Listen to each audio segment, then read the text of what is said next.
Et salut à toi, j'espère que tu vas bien. Aujourd'hui, on se retrouve pour un nouvel épisode du podcast Nourris ta santé. Et dans cet épisode, j'avais envie de parler autour de l'indice de satiété. C'est tout simplement des personnes qui m'ont demandé de faire un épisode dessus par rapport à ce que j'en pensais, etc. Et j'avais envie d'en parler tout en t'expliquant déjà qu'est-ce que c'est que l'indice de satiété, parce qu'il y a aussi des personnes qui ne savent pas ce que c'est, quel est l'intérêt et est-ce que ça a vraiment, on va dire, un intérêt de l'utiliser ou pas. Alors déjà, pour commencer, qu'est-ce que c'est que l'indice de satiété? Déjà, première chose, ne pas confondre l'indice de satiété avec l'échelle de satiété. L'échelle de satiété, c'est quelque chose qu'on peut utiliser pour évaluer tout simplement notre satiété. C'est-à-dire que moi, je l'utilise parfois en coaching selon le travail nécessaire qu'il y a à faire avec la personne. Et en fait, ça consiste tout simplement au début du repas, imaginons, à évaluer sur une échelle de faim ou alors même l'échelle de satiété, euh, où est-ce que tu es sur une échelle de 1 à 10, donc 1 étant pas du tout rassasié et 10 étant très grosse satiété. D'ailleurs, j'ai dit rassasié, mais rassasiement et satiété, c'est pas exactement pareil, mais je vais pas en parler ici. Et par exemple, à la fin du repas, bah, c'est de reprendre cette échelle-là et de voir en fait où est-ce que tu es sur l'échelle. Est-ce que tu es vers 10, est-ce que tu es vers 7, etc. Et ça peut être intéressant pour que la personne puisse apprendre à, on va dire, gérer sa satiété dans le sens où elle sait en fait la quantité de nourriture, quand est-ce qu'elle doit s'arrêter pendant le repas pour avoir une bonne satiété, mais pour ne pas avoir trop mangé. Donc ça, c'est l'échelle de satiété. Mais ici, on va pas parler de l'échelle de satiété, on va parler de l'indice de satiété. L'indice de satiété, c'est un indice qui est conçu, enfin, l'unité est en pourcentage.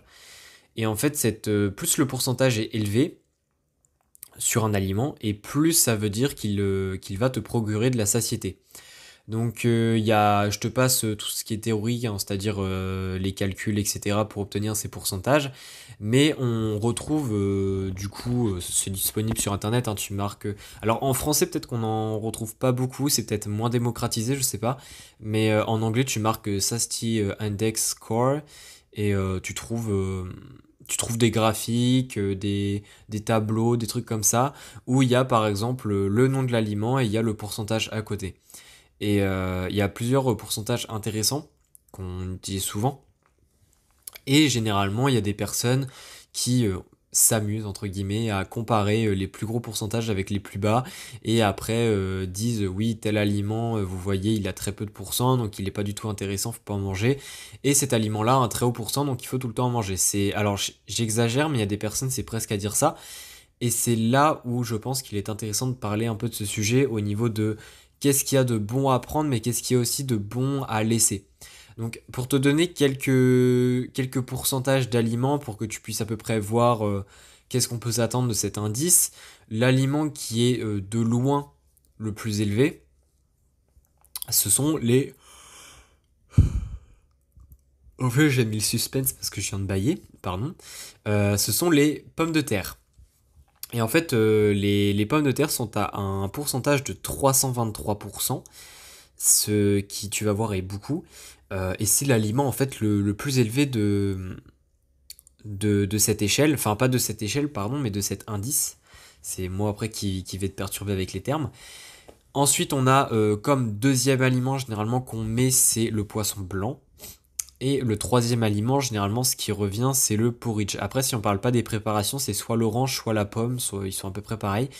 Et pour te donner les pourcentages, le poisson blanc est à 225 et tout ce qui est porridge, pomme, orange, c'est à peu près à 200.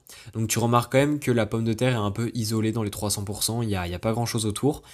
Et pour te donner quelques pourcentages très bas, on va dire, c'est le pain.